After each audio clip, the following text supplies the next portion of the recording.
Bismillahirrahmanirrahim. Assalamualaikum warahmatullahi wabarakatuh. Halo semuanya, salam sehat, salam sejahtera bagi kita semua.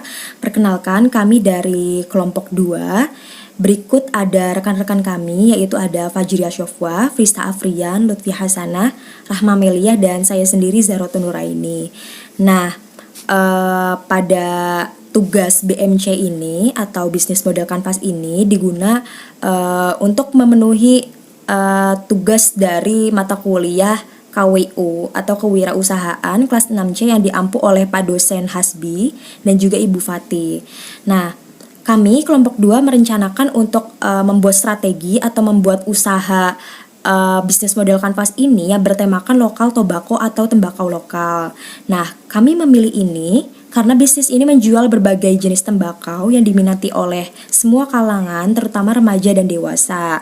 Nah, di lain hal itu, ternyata tembakau ini udah menjadi komoditas pasar gitu buat para remaja gitu kan, karena memang sudah tren-trennya itu ya, sudah trennya anak-anak muda ini beralih gitu dari rokok pabrik menjadi rokok lintingan atau rokok tembakau. Nah, jenis tembakau yang diminati oleh semua kalangan tentunya tembakau lokal ya, yang berada tembakau yang ditanam dari daerah atau kota yang berada di wilayah Nusantara.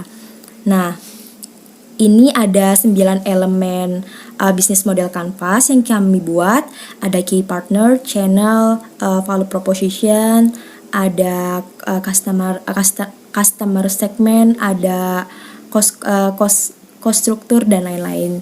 Nah, yang pertama ini ada value proposition. Jadi value proposition ini proporsi nilai konsumen. Nah, nilai manfaat produk atau layanan yang merupakan acuan pada pernyataan bisnis atau pasarannya ini digunakan oleh pelaku usaha untuk memberikan alasan kepada konsumen mengapa konsumen ini harus memilih produk atau menggunakan pelayanan jasa tersebut. Nah, tujuan dari value proposition ini tentunya juga untuk menarik pelanggan agar tertarik untuk mencoba atau menggunakan produk atau jasa yang ditawarkan. Nah, value proposition ini juga menjadi tujuan untuk konsumen agar konsumen ini dapat mengkomparasikan antara mengkomparasikan antara produk atau jasa yang ditawarkan kepada kami atau produk yang ditawarkan oleh pelaku usaha lain. Nah, dari value proposition ini pertama ada harga yang terjangkau. Jadi kami memberikan harga terjangkau agar masyarakat tidak keberatan dan memiliki minat yang lebih gitu untuk membeli produk kami ya.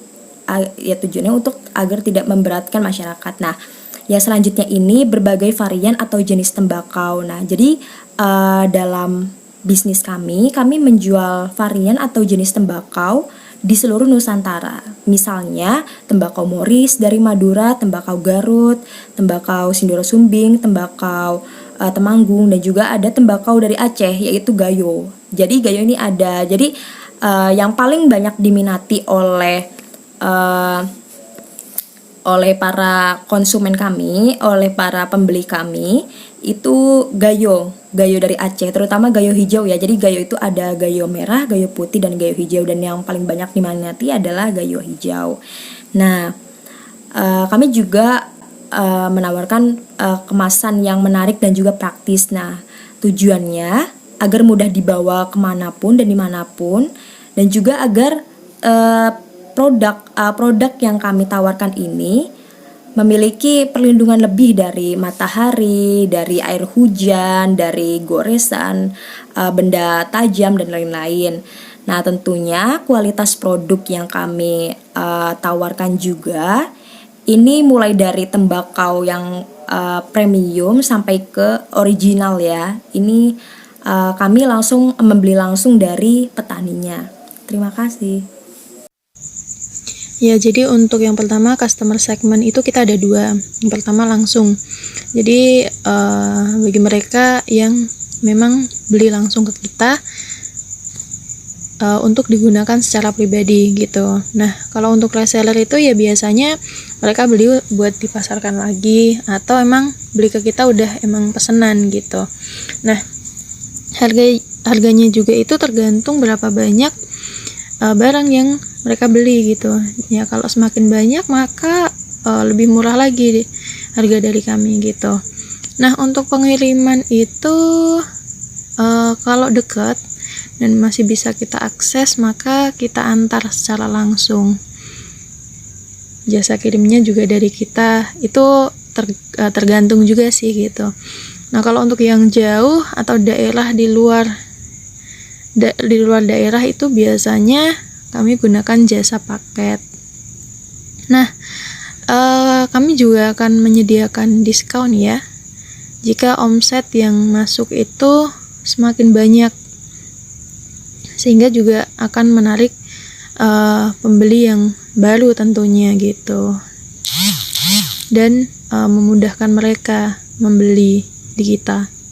Nah, kemudian channel itu kita ada banyak ya, mulai dari toko online dan media sosial.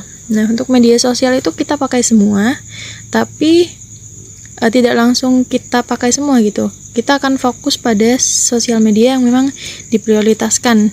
Nah, kita fokus di situ. Kalau memang banyak peminat, banyak pembeli yang baru, maka akan kami tambah gitu media sosialnya. Dan di setiap media sosial itu akan kami sertakan link toko online gitu, seperti Lazada, Shopee, dan Tokopedia. Dan itu akan kami tambah juga toko online-nya jika dirasa memang sudah banyak yang membeli gitu. Jadi bisa memudahkan pembelian di luar daerah kan adanya toko online tersebut gitu. Nah, kami juga akan melakukan promosi produk dan barang kami secara live gitu, dan tentunya juga akan ada tanya jawab seputar barang yang kami jual ini gitu. Jadi mereka akan mengerti dan paham. Kemudian ada customer relationship. Nah, customer relationship ini merupakan hubungan dengan konsumen. Hubungan dengan konsumen merupakan bagaimana cara kami mempertahankan konsumen agar tetap membeli produk kami secara berulang dan tidak berpindah ke tempat yang lain. Di sini kami mengusahakan dengan 4 cara.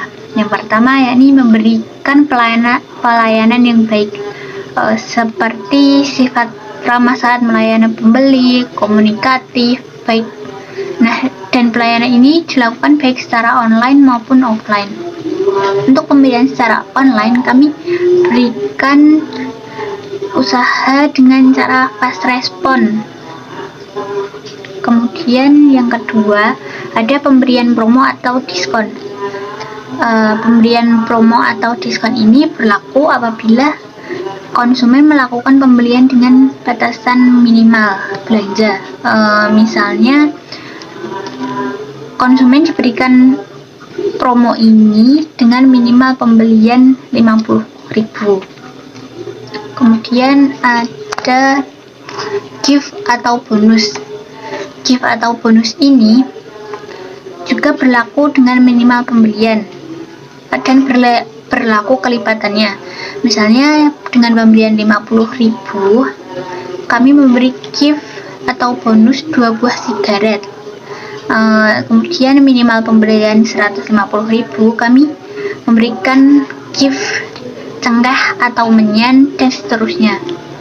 Yang keempat, ada giveaway. Nah, ini pemberian hadiah secara cuma-cuma dengan cara diundi dengan konsumen yang lain. Jadi setiap konsumen yang telah membeli, kami berikan kupon atau nomor undian yang nanti akan diacak. Kemudian ada revenue streams atau sumber pendapatan. Nah, dalam sumber pendapatan kami ini ada 2. Yang pertama dari penjualan produk. Penjualan produk ini baik secara online maupun offline. Produk yang kami jual ini tidak hanya tembakau saja, tapi juga ada sigaret, cengkeh, menyan, alat linting, lem, dan juga kami memberi tambahan sedikit biaya jika ada konsumen yang meminta untuk diracikan. Jadi konsumen tinggal terima jadi. Yang kedua ada franchising. Franchising ini juga disebut sebagai waralaba. Waralaba ini merupakan bentuk kerjasama dalam usaha, di mana keuntungannya dibagi sesuai dengan kesepakatan awal. Sehingga nanti kami membuka cabang untuk mendistribusikan produk kami secara lebih luas lagi. Saya Rama Melia, saya akan menjelaskan Key Resources. Key Resources adalah sumber daya yang harus dimiliki dalam sebuah bisnis untuk bisa mencapai tujuan. Nah, sumber daya juga merupakan aset berharga dalam pembuatan strategi bisnis. Aset yang dimiliki bisnis kita ini, yang pertama ada tembakau, diambil dari petani lokal dari beberapa kota, dan yang paling diminati di toko kita ada tembakau dari Aceh.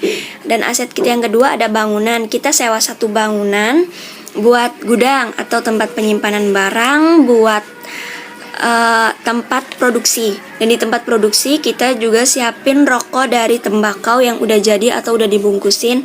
Jadi pembeli bisa langsung pakai aja atau bisa langsung bakar aja. Dan di bangunan ini kita juga jual dan promosiin produknya. Dan aset kita yang ketiga ada peralatan. Peralatan ini ada sigaret yaitu kertas pembungkus rokok tembakau. Kita ada dua pilihan, ada yang murah sama ada yang mahal. Kalau yang mahal kita pakai merek Buffalo karena ada rasa manisnya, dan yang murah itu nggak ada rasanya.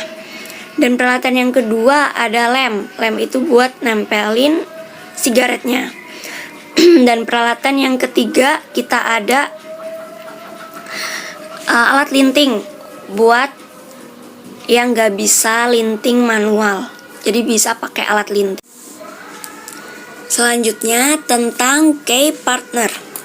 Key partner adalah bagian dalam pemetaan di mana perusahaan mendaftar siapa saja stakeholder yang berkaitan langsung dengan operasi perusahaan dan pihak-pihak yang bisa diajak kerjasama dengan tujuan untuk menyokong dan mengoptimalisasikan sumber daya. Key partner juga sering disebut dengan mitra bisnis, yaitu faktor yang menentukan keberhasilan dan kesuksesan para pebisnis. Nah, partner bisnis kita yang pertama ada petani, yang pasti petani tembakau itu sendiri. Dan yang kedua ada kedai rokok atau tembakau, kedai yang khusus jualan rokok biasa dan rokok tembakau yang biasa kita temuin di pasar dan di pinggir-pinggir jalan. Dan yang ketiga ada supplier.